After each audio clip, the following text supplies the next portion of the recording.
Okay, here we go, functions, folks. Lesson 1.4 on finding equations.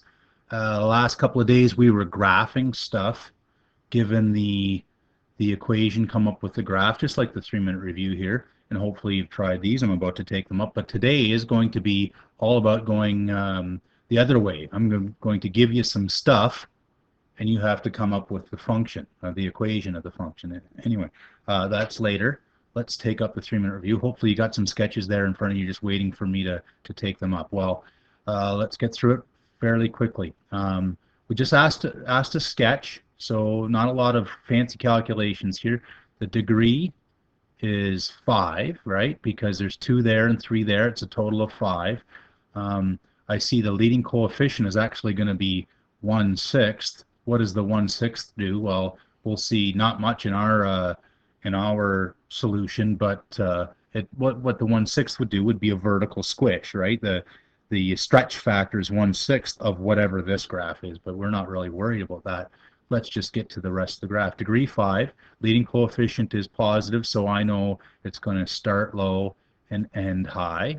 Start low, end high. Kind of like a cubic function, but it's degree 5. We have the x-intercepts, x equals 2 and x equals -3. The x equals 2 is a bounce or double root, and the -3 is a slide or a triple root. And so I'm going to put those, and I'm just, you see, I don't got any scale at all. I'm just sort of estimating here. This is just a sketch. It's not a graph. Sketch. Just want to have some important points there. It's supposed to be a 2. So I know it starts low and ends high and goes through these 2 points. Well, what does the rest look like? I know at -3 it's a slide. It starts low and slides through there. I might be exaggerating the shape there a little bit just to make sure that I know it's not a slash. Looks like a cubic there. And then it bounces here. Well, it's already high, and it needs to end high, so it's going to bounce there. And I can sort of join things up. And it's nice to have 1 point for scale. That would be a good one right there to have. X is 0, Y is, and this is where the 1/6 actually comes in.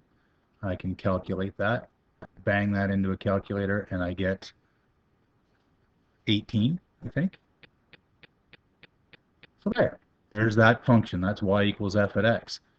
On to the next one. Are there anything strange going on with? Not really, but this one's a little bit more difficult. Maybe this is degree 3. Starts low and ends high, because the leading coefficient, do you see what the leading coefficient would be? It's positive, but it would actually be 4, right? Because if I were to expand this all out, the term that would have the x cubed would have a 4 on it. But that gives me that it starts low and ends high. I have my x-intercepts. X equals -3, and it's kind of hard to see what the 0 here would be. Anytime you're not sure, then just make that equal to 0, right? Because that's the whole idea where we got the x-intercepts from. What values make y 0? Well, that bracket would have to be 0 when, move the 1 over to the other side, divide by 4, a quarter. So when I get x equals a quarter, I have a single root, and this is a bounce here. So at -3, somewhere over there, I get a bounce. So it's going to bounce like that, and then a slash at a quarter. And I'm just estimating these distances, by the way. Probably that wouldn't be a quarter. It would be close to there, but doesn't really matter. And then how's this going to work? Well, bounce at -3 and slash at a quarter. And hopefully when I calculate my point, my y-intercept, when x is 0, I'm going to get a negative value. Otherwise, I goofed this up. 4 times 0 minus 1 is going to be -9. Lovely. So that's -9 as the root there, or the x-intercept, y-intercept rather. Dandy. Onwards. looks like the same sort of thing. Degree 1, 2, 3, 4. So I think it's an M or a W. What's the leading coefficient, though? What makes this one hard? Well, notice when I multiply all these ones out, all those are going to be positive, but this one looks backwards.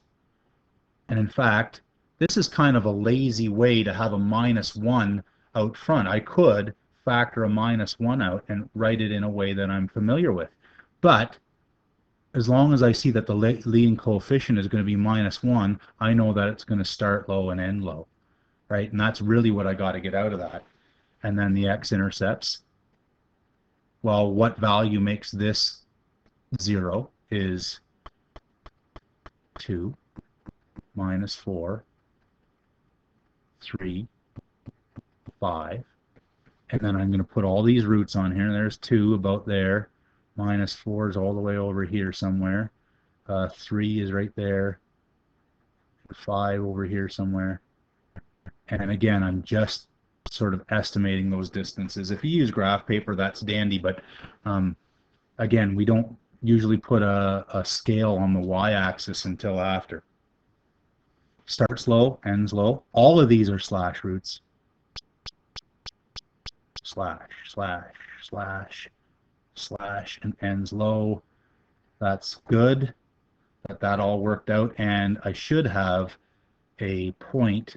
And it doesn't matter what point is, but my favorite is the y-intercept, because I can just put in 0. This is going to be 2 times 0 plus 4 is 4 times minus 3 times minus 5 is a positive number, and I'm happy about that because I knew it's going to be positive for my graph.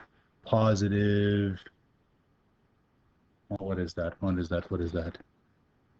I thought I had it written down, but I don't. 8 times 15. What's 8 times 15? Well, let's go 10 times 120. So that spot right there is positive 120. Dandy. And that's the graph of y equals p at x.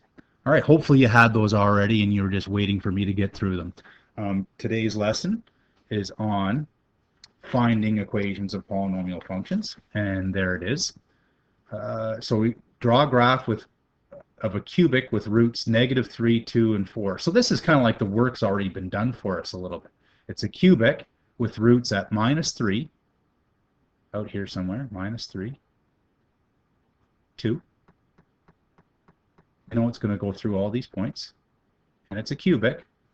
Write an equation for your sketch. So oh yeah, we want to draw a graph. So normal one would go something like this maybe. Oops.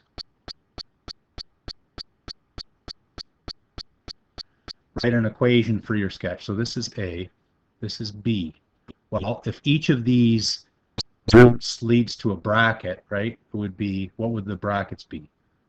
That would be for an x-intercept of -3 and a bracket of -2. So we're working backwards here, right? This matches this. Is this the only possibility? Well, the answer there is absolutely not. It's not the only possibility. Let me see if I gotta find my magic pen. I like my magic pen because I could have, I could have went this way, right? Oops, that's not very good, but wait for it. There it goes, right? It could have been that one, or it could have been stretched more, right? I could have went like this. As long as it's got the same zeros, it's got to be an answer for my question. Or I could have went, really flat through those.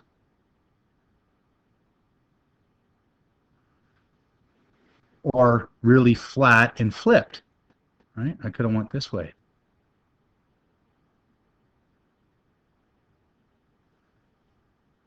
So part C here is an absolutely not. No way.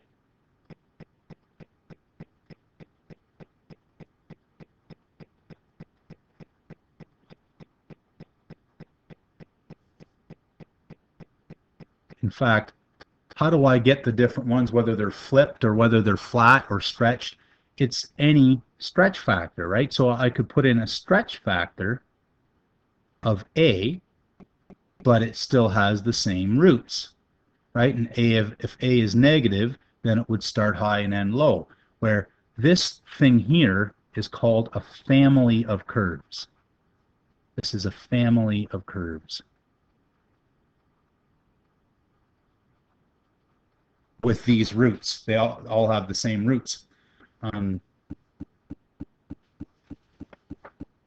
then, if I wanted a specific one, C and D here, what we want is the specific cubic with a y-intercept of 48. So we want this point here, the y-intercept, to be 48.